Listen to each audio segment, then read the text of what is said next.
Hello everybody, I am Laura the Ring Mistress. Welcome to my kitchen and my channel. If this is your first time here, welcome. We are going to be doing today one of our favorite recipes. They are sliders and they're really popular with children because they're little and they make it great to put on salads and things like that. I want to give a big thanks to Mark's Daily Apple for their 21-day Primal Challenge, giving me the swift kick in the rear end I needed to finally get started on my cooking series here. And I am going to show you exactly what we do to get these prepared. I look forward to doing many more recipes with y'all. So let me show you my mise en place and then let's get started, okay?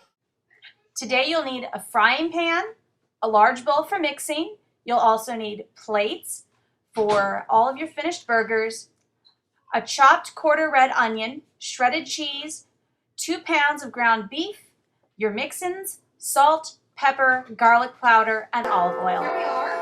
We are starting the frying pan. Turn my stove on to medium, and we are going to saute up the onions. A little bit of oil in the pan, not too much. And roll the pan around. The oil is nicely covering the bottom. In the meantime, I have already put my meat in the bowl. That's because I've got a picky eater, and I actually do this in 3 stages to cover the needs of everyone in the family. We have the picky eater who has nothing in his burger but salt and spices. We have the children who have just about everything else, and then my husband and I like to add some green chilies. I made these a couple of weeks ago. We got a whole bunch of chilies in our co-op, and we grilled them up on the grill, skinned them, and then I chopped them up and put them in the freezer, and we're going to have chilies all winter. It makes it so much easier. I've got everything I need on my counter. The reason I do this beforehand is because if I discover that I'm missing something, I can either change the menu or run out and get it beforehand, because my spice cabinet is a nightmare, as is the rest of my kitchen. It's the only way to make sure we've got everything before we get started. So, pan's nice and warm. I'm going to toss in the onions.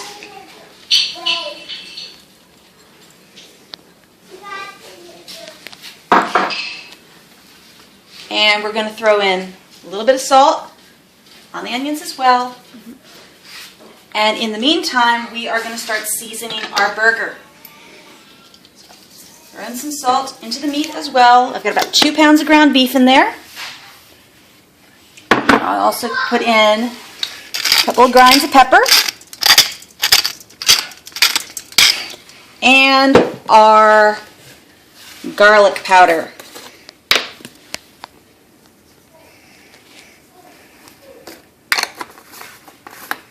And this begins round 1 of the mixing. So, take off the jewelry, make sure we're ready to go, and we squish our hands in.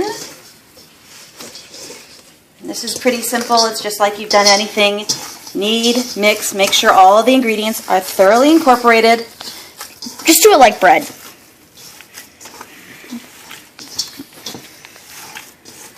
That's my cameraman off camera there. Now, I'm going to take for these to make 2 little burger patties for the picky eater. It's going to be about the size, a little bigger than a golf ball. And then you squish.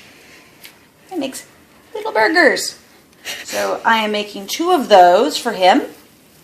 And those will be set aside on his own special little plate so that when I grill, I know which are the ones that he's having that don't have any of the cheese or chilies or bacon or anything else in them. And there we go. And that's 2 small burgers set aside. Okay, we took a few minutes and our onions are nicely reduced. So we are going to turn off the heat on those and take that over. And that is going to go into the meat mixture. And then we are going to toss in our other ingredients. We are going to have some shredded cheese. Cheater today, as you just had pre-shred. Usually we'll have a chunk of something from a grass-fed cow. They're really tasty. And I have got some chopped bacon that's already been cooked. I just use whatever we have left over. Yes, we occasionally do have leftover bacon. If there's a couple pieces left, I'll just tuck it in the back of the fridge and plan to make this meal.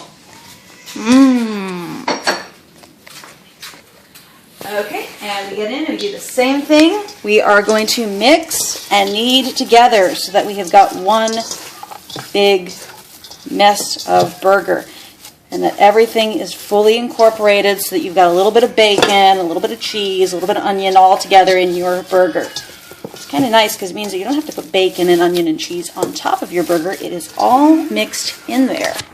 So once it is fully incorporated and everything's been mixed together and spread evenly throughout, you're going to do the same thing.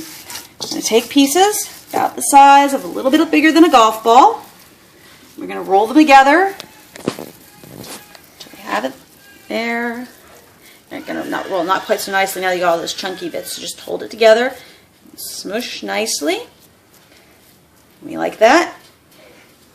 And that's how we have our next section. This is the burgers for the kids. Okay, and there we go. That's the children's burgers. We have got 7 there. That allows 2 for each child and 1 for the baby. That's counting the other 2 that we've already set aside for the picky eater. So as you can guess, we got a lot of kids around here. And now we are going to do the burgers for the adults. So we're taking the green peppers, putting them on in. Emma.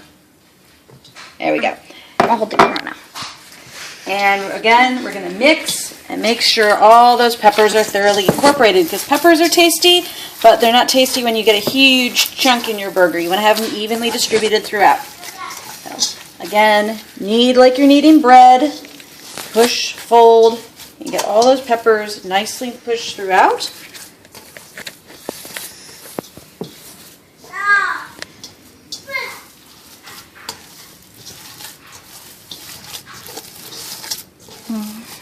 And now we're going to take, again, a piece of meat about the size of a little bigger than a golf ball.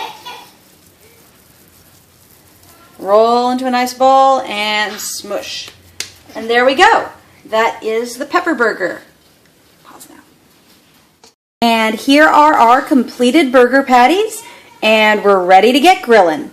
Okay, let's go. Place your burgers to grill on a grill that's been preheated at medium heat. Flip them when they're ready to go. It takes about 5 minutes. Be sure to watch your grill because they go fast. Once they're fully cooked through, if you want cheeseburgers, add the cheese on now and turn off the grill heat at the same time. You can pretty much let the last leftover heat melt the cheese. It shouldn't take but a minute. And here we go, a full meal with a homemade coleslaw, chopped tomatoes, some roasted oven potatoes for the kids, and our slider burgers. Ready to eat. It makes a perfect, easy weeknight meal.